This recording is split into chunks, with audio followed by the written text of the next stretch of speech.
journey at a very large organization with some awesome value realized very quickly. So with that, I'm going to hand it over to Jamie, Mesa, Carlos, and Adam.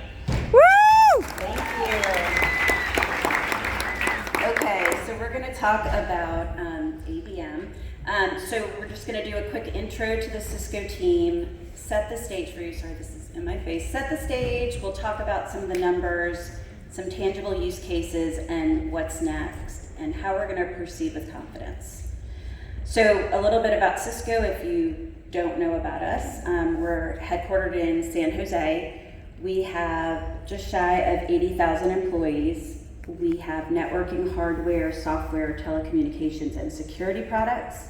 This team represents the security architecture. Cisco Security, so we have unmatched products with end-to-end security solutions. They're agile, they're adaptable. It's a great place to work at Cisco, a great architecture to work in. So a little bit about us. So we are definitely a nimble, scrappy group of 4 marketers. It seems kind of funny to say scrappy and nimble when you talk about Cisco, but the security architecture is very different from the rest of Cisco. My first ABM marketer was hired, Carlos, November of 2021, and then the group was complete in January of 2022. Totally mixed bag of experience. We've got Carlos, who is ABM certified, Besa, who is a legacy Cisco omni-channel manager. Adam actually came from NC State, where he was a marketer, did operational and strategic marketing. And then myself, I've been at Cisco for 8 years. I've worn a lot of different hats. I've done omni-channel, I've done digital, you name it, and I've been there and done that for marketing. So setting the stage. So before 6sense, Cisco never had a dedicated ABM team, believe it or not.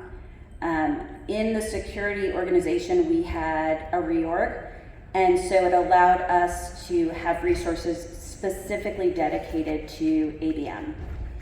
We have an extremely robust tech stack like no other. I'm sure that's a problem. You don't hear that problem very often, right? But our tech stack is so robust, it's honestly a little ridiculous, and it's like having way too many clothes in your closet. You don't have anything to wear. So the challenges that we face, obviously Cisco is a huge organization. There is a lot of red tape that you run into in an organization like Cisco. We had limited experience with ABM programs. Like I said, Carlos was the only one that was ABM certified. We knew the concept, we knew what we wanted to do, we just didn't know how we were going to do it. Some other issues that we faced, our content is definitely not built to be industry specific. We're constantly retrofitting our content, existing content, to fit our needs. It's oftentimes like, square peg, round hole. And then team dependencies. So we have dependencies with our brand team, and again, red tape at Cisco. So we're fighting with other teams to get brand attention, to get content written, you name it. We have all of these different team dependencies. And personally, I don't like to make any commitments outside of my own team that I can control. And again, another challenge is that robust tech stack. So, again, doesn't seem like a problem, but it is when your leaders actually want you to use every solution that exists, and they don't know exactly what it does. They just do, they want their money well spent. So why are we here today? So let's go through some of these numbers. So we have targeted 73,000 accounts. 64,000 have been reached and 31,000 have been engaged. And these accounts would not have been engaged in an effective way had we not launched these programs. Cisco kind of does large scale marketing very well, but not marketing to specific segments or to specific contacts.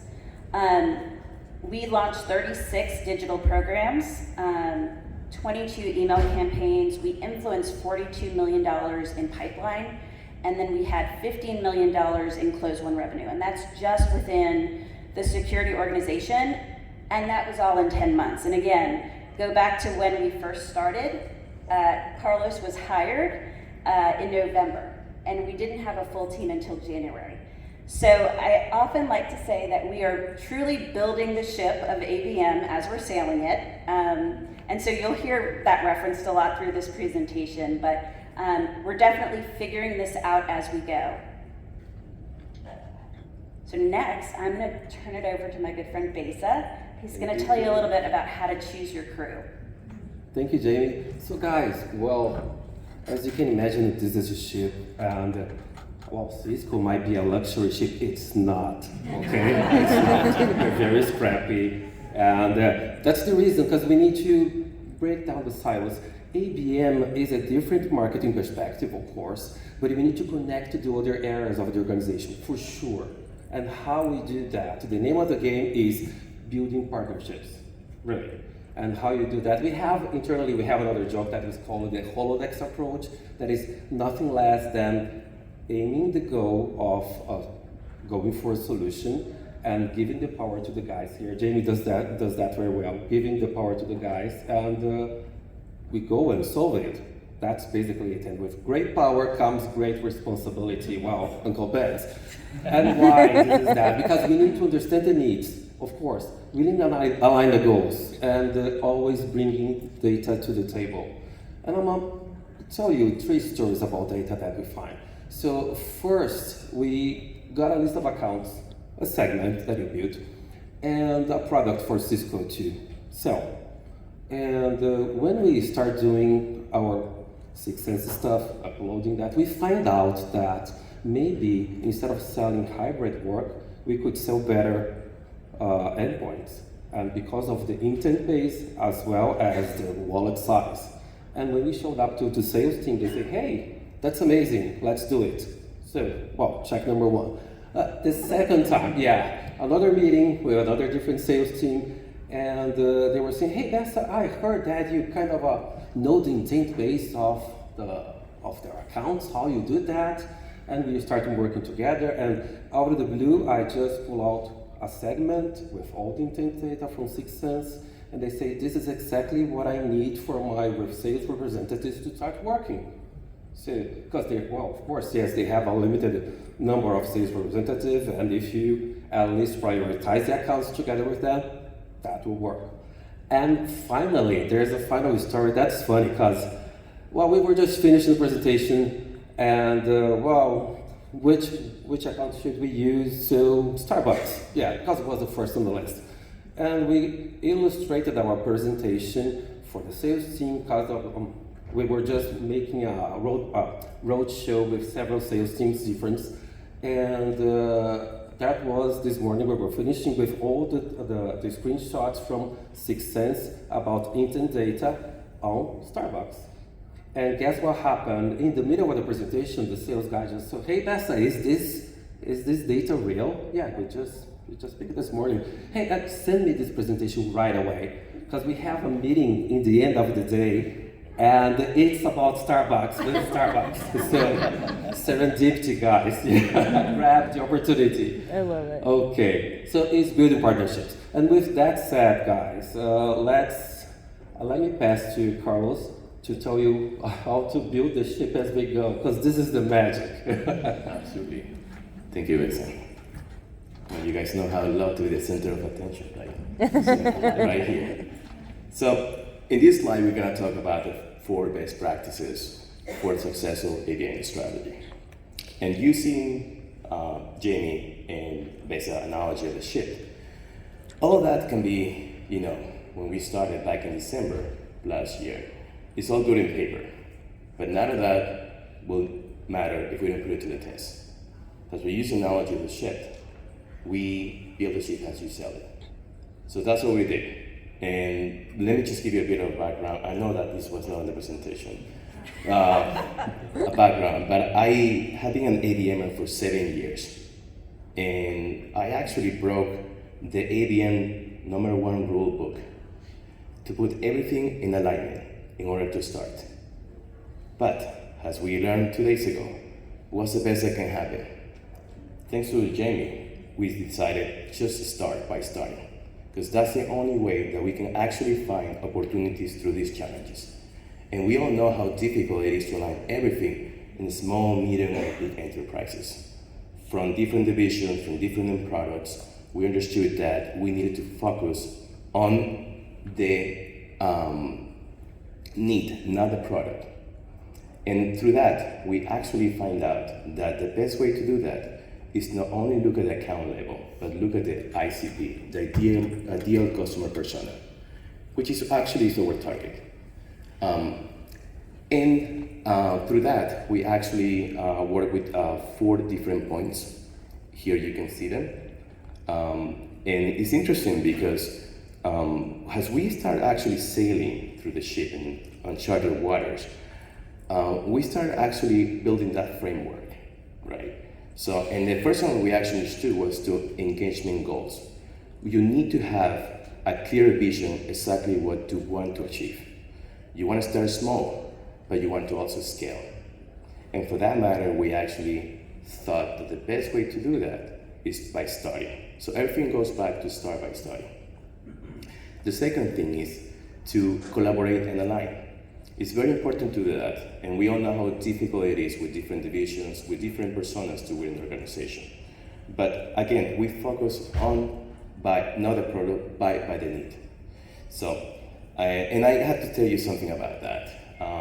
7 years ago, when we talked about ABM, it's very important, obviously, to collaborate with sales. But nowadays, it's more diversified because ABM is a living thing. It's evolving more and more and more. Now we're talking about collaborating with CX, customer experience, and all the different divisions to scale, personalize, and all of that. And so it's very interesting to see how this is evolving within a big enterprise. Like Jamie said before, we're cutting a lot of red tape, and that's what we're doing. We're moving the needle. We're moving forward on that. And for that matter, actually, going back to the goals that we have, we framed the goals in 3 different silos by the 3 R's: the reputation, the relationship, which leads to revenue, in short, medium, and long-term goals. And that's what we have been doing for the last 10 months. The next one is invest in tools and processing. None of that would matter unless we actually put a big investment, not only in get to know the tools that we have in hand, but also look forward and see what is working right now, what we can adapt, and how we can evolve these in these accounts. The last one is leverage technology. It's actually very interesting because when you think about it, ABM is not only about using the digital channels, but also off channels too. And that's very important because all of that would not matter unless we have collaboration, unless we look at the data constantly, unless we understand the data, and more importantly, understand what's our vision, what's our goal. And that's where Six Sense come along the way, the plug and play criteria. For us, Six Sense is not only the Intent data platform, but it's a living, orchestrated platform that allows us to, as you all know, to get more insights, not only at the account level, but on the personal level. And for that matter, for that actually, we have been evolving in using other platforms that we have been able to plug in. For example, there is a platform that is called Flexative, an amazing tool that has allowed us to basically speed up the process and by launching our campaigns from the creative portion of it. This tool actually allows us to create displayed ads in a very dynamic HTML5 and plug those into the Six Sense platform and run our programs and start those right away. So, having said all of that, let me pass the mic to my friend, Adam. Thanks, Carlos. This should come as no surprise to any of you, but a marketing program is never complete. Who thinks their marketing program has ever been complete? Okay, good, because it never happens that way. And so you're gonna take on water, right? Sometimes, the seas aren't as calm as we want them to be, and you really need to learn from your failures and how you respond to them.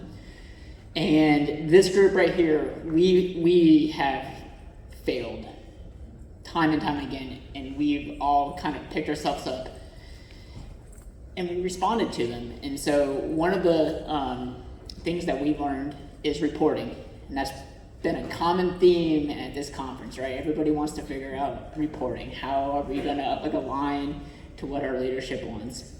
We actually engaged with 6th Sense to really help us paint a picture of what our value is and what we bring to Cisco Secure. And that's aligned with our goals for the fiscal year. And so we're like, hey, this is what we're bringing to the table. It may not be like an MQL, but this is what we're doing, and it's influence pipeline, and that's what we're going to measure our stock with. Another one is data. Data is always clean, right? Like everyone's got the cleanest data in the entire world, right? Cisco for sure, cleanest data. That's not true. That was a really bad joke. So example of that is we were presenting a case to our public sector folks, and we had a main database, and we scrubbed it. We're like, okay, these are the accounts that we're going for. We went ahead and presented it to sales. Sales looked at the list, and they're like, that's a client. They have Duo. They have Duo. They have Duo, which we were going and targeting Duo. So we were like, cool. What do we do now? And so, learning to use the same software that sales is using, which is Salesforce, and that's becoming our source of truth. And really using 6th Sense to make dynamic segments and really filtering those out so we can target the people we really want to target and not have that embarrassing moment of like, oh, they're already buying Duo. We're going to still serve them ads. Awesome. And then on top of that, we have heard time and time again to be patient, right? I think there's frustrations in building a program from the ground up, for sure. But you have to be patient, right? We have a robust tech stack, and we said, yep, Cisco's very fortunate to have a robust tech stack. Some of the tools didn't really necessarily work for us. I mean, we went and did vendor presentations, we did demos, we had our leadership say, hey, look at this tool, and it just didn't work for our team at that time, and that's okay. Like, start small, be good at this much, instead of being like, for this much. And so, we have that toolkit, and sometimes, we're not going to use every single tool. Test and retest. That's a key component to us. The things that we were doing in February are not what we're doing now. We're looking at dynamic segments in 6th Sense. We're filtering in 6th Sense. We have intent data. Our sales team loves that little funnel, like when you upload a segment and you have like all the buying stages. They just want to see that. So we always screenshot it and put it in our presentations. And they love it. And then set realistic goals. I mean, Rome wasn't built in a day. Our luxury cruise liner wasn't built in a day. And those goals are going to change, and you have to be okay with that. I think resiliency is probably one of the key tenets for this group, and that's how we've responded to that. And so with that said, I'll pass it back to Jamie. She's going to take us home with the last topic. Okay. Oh, I forgot to hit that. So just to wrap it up, so your journey for ABM, it's going to change. Just expect it. I always like to say that at Cisco, the only consistent thing is change. So evolution is inevitable. Embrace it with your programs. Like Adam said, the things that we started doing, 10 months ago, we're not doing them anymore. We're constantly changing, and that's, ABM is a living, breathing thing. There's new things that are found. Continue to research. Try new things. Don't get stuck on just one tactic. The second thing is listen to your results, listen to your stakeholders. Optimize against your programs. We have programs that we run and have, 26% unique open rate. Guess what? It still can get better from there. You can still do more to optimize those programs. I'm actually going to skip down and go to the one that says roll up your sleeves and get messy. This is something that I absolutely live by. We had the opportunity to sit down with our ADR team, and it was the best thing we could have done, because what we did was we said, show us how a lead actually converts from MQL to SQL. What we found out was the marketing that we were doing actually does not create an MQL, because we were marketing to existing contacts. And so the way it would show up for an ADR or an SDR is actually through something called an interesting moment. Well, believe it or not, MQLs are what Cisco is traditionally gold for. So our leaders are asking us for MQL, and guess what? We're never going to be able to give it to them. Which takes me up to the final point, which is set and reset expectations with leadership. So at that point, we went back to our leadership. We said, look, we met with the ADRs, we rolled up our sleeves, we understand the process.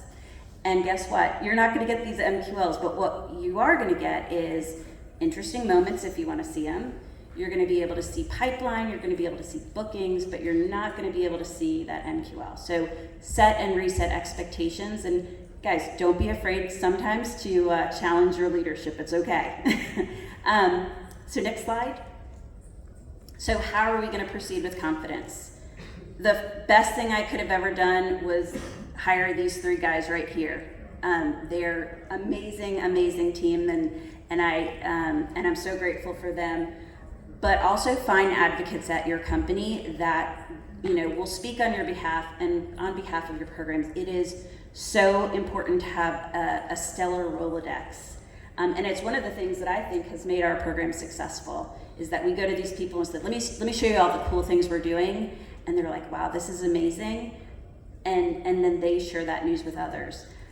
But also partnering with Sixth Sense has been a great thing for us. They've been advocates for us. They've helped us with our questions along the way. Like Carlos said, they make recommendations about the other solutions we should be looking into. Start by starting. It's so important. I know that everyone likes to have timelines and flow charts. Your programs aren't always going to align, and they're not always going to be, follow your timeline. It's okay to just start by starting. I know when we first started, what we had planned to do was launch digital programs and then our email programs, and that just didn't happen. I said, just start, just rip the Band-Aid, let's just go. Best thing you can do. Be ready for failures, but learn from them.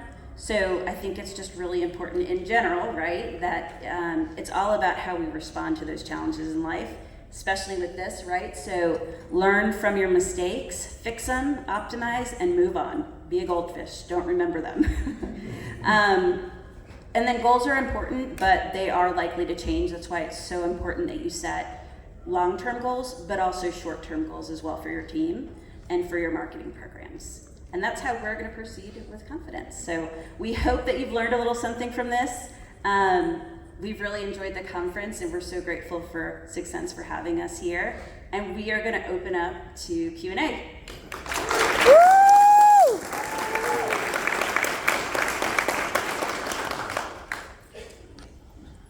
For all the young people in the room, you might want to explain what a Rolodex is. A Rolodex.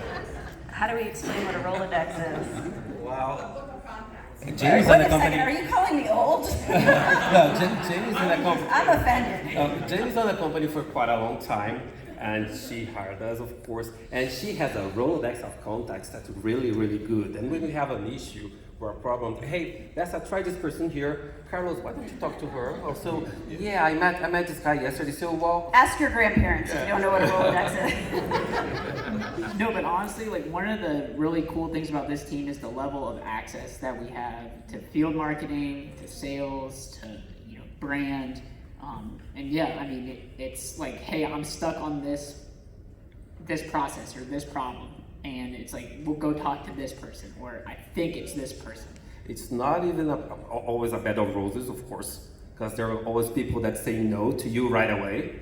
And there are people that say, hey, wow, we might work together. And you go for the former, of course. Yeah.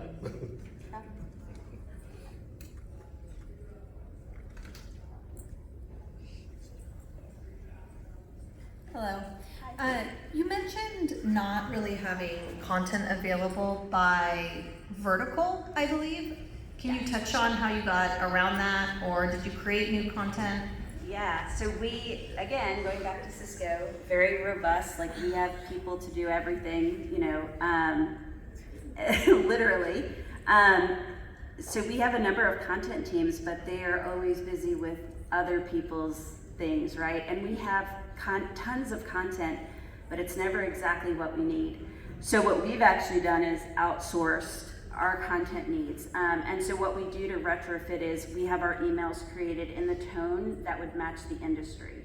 And also our banner ads. And I'm not sure which guy mentioned Flexitive is an awesome tool which allows you to, so what we do is we work with our content team that we've outsourced to get different versions of the banner ads for the industries, and then we're able to go into Flexitive and change out the copy. And it's worked really well for us and allowed us to get to market a lot faster.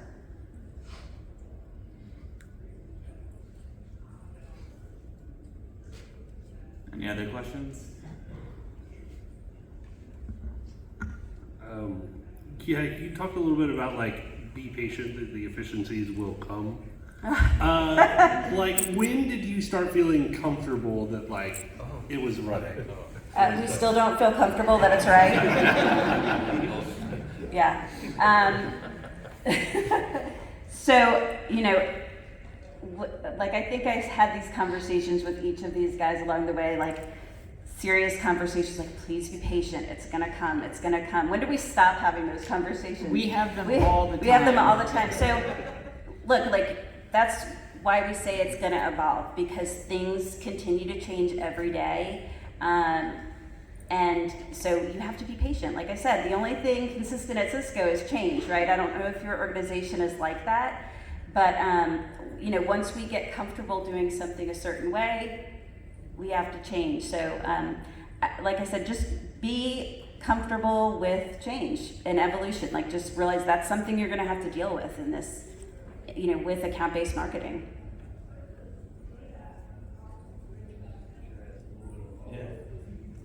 I guess to like a follow-up with that, was there like a point where you kind of like, this is a win and we can scale this up? Like, let's do more of that? Well, may I? Yes. So, because we have been doing this for 10 months now, we are perfecting the programs more and more and more. And that's what ABM is. You know, besides collaboration with sales, which is actually creates pipeline and revenue, of course. But we are right now into that area in which we are doing more like one to few, heading to one to one. But in order to move to those levels, you have to do one to many. And there are some programs that actually are living in that stage for the whole fiscal year. We were actually discussing that yesterday, and that's how dynamic you have to be and adaptable of those programs. We learn as we go. We do have a vision of what we want to accomplish. We all want to accomplish that pipeline and revenue, of course. But there are other factors too along the way, and we need to consider that. Not only with adapting to tools, but also personalize our content and scalable levels too. Content that is in the top of the funnel will not be the same in the middle of the funnel or the bottom of the funnel. So we look at these ideal customer personas now more into one-on-one to direct that traffic and put more resources. So we all know that one-to-one it takes more time. Deal doesn't close in 2-3 months. So this program has to live in a conscious environment. You have to be adaptable and change it. And so you always have to keep that in mind, that through that you need to have a dynamic team that can actually have that vision and share that vision with leadership, like it is with Jamie and leadership at Cisco. So right now it's the right time. We're doing it. We're moving the needle, and we're going to continue doing that for the remaining of the year, and with other accounts too. We actually started, our program started, like I said, Cisco historically has done these larger marketing programs that don't speak to a specific persona or industry. It's just assuming that everybody has the same needs. And so I feel like we kind of started with those programs a little bit more. They were a little bit more tailored, but they were definitely a one-to-many approach when we started, because I wanted to make sure we put numbers on the board so our leadership would have faith that we could actually make a difference. So we started with one-to-many, then we started to look at, like one-to-few, and we've rolled out our one-to-one programs. Those are actually the most difficult, right, to launch for me, because I'm like, I don't want to mess this up. These are our really big customers, and sales has a lot riding on that. So we're a little bit weird. We did start big. I will also say this team, we meet twice a week. We meet Tuesday every week, talk about our programs, our needs, what's going on, what's changing, and then Friday we close it up. And so we're constantly sharing what we're learning, what we're doing, comparing notes, and it's really great, especially with a new team, to do that. Awesome. I think that's all we have time for, so let's give it up for Cisco.